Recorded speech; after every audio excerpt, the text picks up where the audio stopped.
Hello everyone, as always this is Maruf Ahmed with you. তো Walton last কয়েকটি ডিভাইসে positive দিকে বেশ ইমপ্রুভমেন্ট দেখিয়েছে এবং তারই ধারাবাহিকতায় আজকে ওয়ালটনের নতুন একটি ডিভাইস নিয়ে কথা বলবো যেটা মার্কেটে সম্প্রতি লঞ্চ হয়েছে। ডিভাইসটি হচ্ছে ওয়ালটন প্রিমো RX7। তো আর কথা না বাড়িয়ে সরাসরি রিভিউতে চলে যাচ্ছি। ওয়ালটন প্রিমো RX7 যে কালারটা আমার কাছে আছে সেটা হচ্ছে অরোরা গ্রিন এবং এটা দেখতে খুবই আকর্ষণীয়। ব্যাক প্যানেলের দুই পাশে লাইট পড়লে কালার গ্লো করবে, মাঝের দিকে তুলনামূলক কিছুটা ডিপ কালার পাবেন। এটা ছাড়াও মিডনাইট পার্পল নামে আরেকটি কালার আছে। এই দুটো কালারের মধ্যে আমার কাছে অরোরা গ্রিন কালারটাই বেশি ভালো লেগেছে। ডিভাইসটি গ্লাস বিল্ড, তাই হাতে নিয়ে অনেক প্রিমিয়াম একটা ফিল পাবেন, কিন্তু দাগ ছোপ এবং স্ক্র্যাচ পড়ার প্রবল সম্ভাবনা আছে, তাই সতর্কতার সাথে ব্যবহার করতে পারেন। ডিভাইসটি কিছুটা বড়, তাই প্রথম দিকে এক হাতে ব্যবহার করতে কিছুটা আনইজি লাগতে পারে, কিন্তু সময়ের সাথে সাথে আপনি অভ্যস্ত হয়ে পড়বেন। ব্যাক পার্টের আপার পজিশনে আছে ডুয়াল ক্যাম এবং ফ্ল্যাশ, এর নিচে আছে ফিঙ্গারপ্রিন্ট স্ক্যানার যেটা মোটামুটি ভালোই ফাস্ট ছিল। ফেস আনলক অ্যাড করা যাবে। ডান পাশে আছে ভলিউম রকার এবং পাওয়ার বাটন কালারফুল, যেটা সৌন্দর্য বাড়ানোর সাথে সাথে বাটনটিকে সহজে খুঁজে পেতেও হেল্প করবে। আর হ্যাঁ, ক্যামেরা বাম্প কিন্তু তেমন একটা উঁচু না, যেটা পজিটিভ একটা দিক। ফ্রন্ট প্যানেলের আপার পজিশনে আছে ইয়ারপিস নোটিফিকেশন লাইট এবং ফ্রন্ট ক্যাম, যেটা রয়েছে ছোট্ট একটা নচের মধ্যে। আর উপরের দিকে বেজেলের পরিমাণও কম নিচের বেজেলের তুলনায়। নিচের দিকে আছে দুইটা অনস্ক্রিন বাটন, যেগুলো পজিশন চাইলেই পরিবর্তন করা যাবে। আসলে শুধু নিচের দিকে ছাড়া অন্য সব দিকে বেজেলের পরিমাণ তুলনামূলক কম। এর ব্যাক পার্টটি রিমুভ করা যাবে না। বাম পাশে আছে সিম ট্রে, যেখানে দুটি ন্যানো সিম এবং একটি মেমোরি কার্ড স্লট পাওয়া যাবে। অনবোর্ড স্টোরেজ আছে 32 GB এবং চাইলে 256 GB পর্যন্ত আপগ্রেড করা যাবে। আর দুটো সিমই 4G সাপোর্টেড। এর ওয়েট 171 গ্রাম এবং হাতে নিয়ে খুব সলিড একটা ফিল পাবেন। নিচের দিকে আছে USB Type-C এবং স্পিকার গ্রিল, যেটার সাউন্ড কোয়ালিটি ঠিক আছে। আর উপরের দিকে আছে 3.5 মিলিমিটারের অডিও আউটপুট পোর্ট। আর আপনাদের জন্য এত কষ্ট করে ভিডিওগুলো বানানো হয়, তাই চ্যানেলটিকে সাবস্ক্রাইব করে বেল বাটন প্রেস করে রাখবেন, যাতে করে পরের ভিডিওগুলো খুব সহজে পেয়ে যান।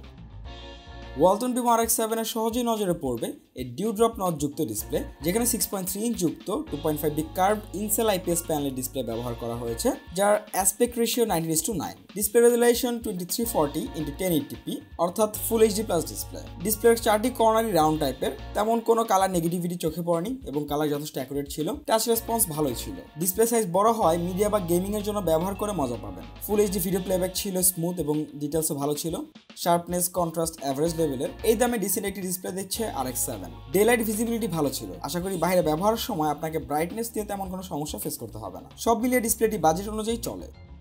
এবারের ক্যামেরা নিয়ে কথা বলি। মেইন শুটার 16 মেগাপিক্সেলের এবং সেকেন্ডারি ডেপথ সেন্সিং ক্যামেরা 5 মেগাপিক্সেলের। ফ্রন্টে আছে 13 মেগাপিক্সেলের ফ্রন্ট ফেসিং ক্যাম। ফ্রন্ট এবং ব্যাক দুটো ক্যামেরাতেই BSI সেন্সর আছে। ক্যামেরা ইউআই আপনাদের সকলের পরিচিত। আছে অনেকগুলো ফিচার, তার মধ্যে ওয়ালটনের নতুন হচ্ছে ফেস কিউট, যেখানে আপনি লাইভ অনেকগুলো স্টিকার ব্যবহার করতে পারবেন ক্যামেরাতে। প্রাইস অনুযায়ী ক্যামেরা দিয়ে আপনি ডে লাইটে দারুণ কিছু ছবি নিতে পারবেন। ডে লাইটের ছবিতে ডিটেলস ঠিক আছে। আসলে ডিটেলস বা শার্পনেস আমার তেমন কোনো সমস্যা হয়নি। লাইটের তারতম্যের কারণে ছবি কিছুটা ফ্ল্যাট প্রোফাইল আসলে ক্যামেরা থেকে স্যাচুরেশন বাড়িয়ে বা পোস্ট প্রসেসিং করে ঠিক করা যাবে। সেলফির ক্ষেত্রেও একই কথা প্রযোজ্য। 16 মেগাপিক্সেল হিসাবে আমি বলবো সেলফি ঠিক আছে। আসলে ডে লাইটের স্টক ক্যামেরা পারফরমেন্স দারুণ। আর আর্টিফিশিয়াল লাইটে ছবির শার্পনেস কমে যায়, লো লাইটে নয়েজের দেখা এবং ডিটেলসের ঘাটতি দুটোই থাকছে। কিন্তু রেয়ার ক্যামেরা অ্যাপারচার f2.0 হওয়াতে লো লাইটের ছবির ইমপ্রুভমেন্ট কিছুটা দেখা যাবে। রেয়ারের সেকেন্ডারি ক্যামেরার জন্য পোর্ট্রেট মোডে ছবি তোলা যাবে, যদিও ফলাফল তেমন সন্তোষজনক না, কিন্তু অ্যাটলিস্ট তারা সফটওয়্যার থেকে সরে এসে হার্ডওয়্যার মোড দিয়েছে, যেটা অবশ্যই আগের থেকে ভালো। আমার মতে ওয়ালটন এখন পোর্ট্রেট মোডটা দিয়ে একটু নজর দিলে এটা কেউ বেশি ইমপ্রুভ করে ফেলতে পারবে।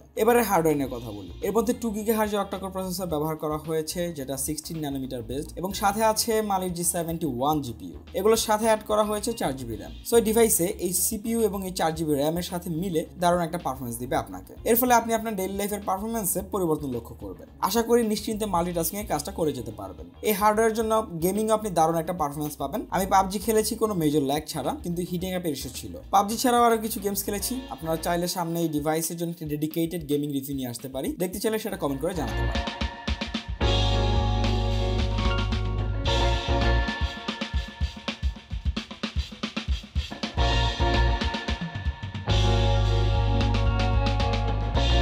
ওয়ালটন প্রিমো RX7 এ থাকছে অ্যান্ড্রয়েড 9। এর UI smooth, transition speed fast ছিল। অ্যাপ আইকনগুলো কাস্টমাইজড, নিচে থেকে উপর দিকে সোয়াইপ করলে অ্যাপস ড্রয়ার পাবেন। সেটিংস সুন্দর, বেশ কালারফুল। অনেকগুলো কাস্টমাইজেশন অপশন পাবেন। অনলাইন থেকে থিম নামাতে পারবেন নতুন লুকসের জন্য। দেন ডিজিটাল ওয়েলবিং থেকে আপনি কোন অ্যাপস কত সময় পার করছেন, আপনার অ্যাপসগুলো থেকে কতগুলো নোটিফিকেশন পেয়েছেন সেটা, অর্থাৎ আপনার এই ডিভাইস চালানোর সকল উপাত্ত পাবেন, যেটা আপনাকে বুঝতে সাহায্য করবে যে আপনি কি ফোনের উপর খুব বেশি আসক্ত হয়ে পড়েছেন কিনা। এছাড়া থাকছে বেশ কিছু জেস্টার। আমি আমার ব্যবহারকালে মোটামুটি ফ্লুইড একটা পারফরমেন্স পেয়েছি। আছে 3900 mAh একটি নন রিমুভেবল ব্যাটারি ব্যাকআপও ভালো ছিল। নর্মাল টু মিড ইউজে 1 থেকে 1.5 দিন অনায়াসে পার করে নিতে পারবেন। তো সব মিলে দারুণ লুক, পারফরম্যান্স এবং ভালো ক্যামেরা সহ ডিভাইস নিতে চাইলে এটি আপনারা দেখতে পারেন। সো ফ্রেন্ডস, এই ছিল ওয়ালটন প্রিমো RX7 এর ফুল রিভিউ। আশা করি ভিডিওটি আপনাদের ভালো লেগেছে। ভালো লেগে থাকলে ভিডিওটি লাইক করতে পারেন, শেয়ার করতে পারেন। কোনো প্রবলেম বা কোয়েশ্চেন থাকলে নিচে কমেন্ট বক্সে কমেন্ট করতে পারেন। নেক্সট ডিভাইসের ভিডিওগুলো পাওয়ার জন্য অবশ্যই চ্যানেলটিকে সাবস্ক্রাইব করে রাখবেন। তো নেক্সট ডিভাইসের রিভিউ আসা পর্যন্ত আপনারা সকলে ভালো থাকবেন, সুস্থ থাকবেন। ধন্যবাদ।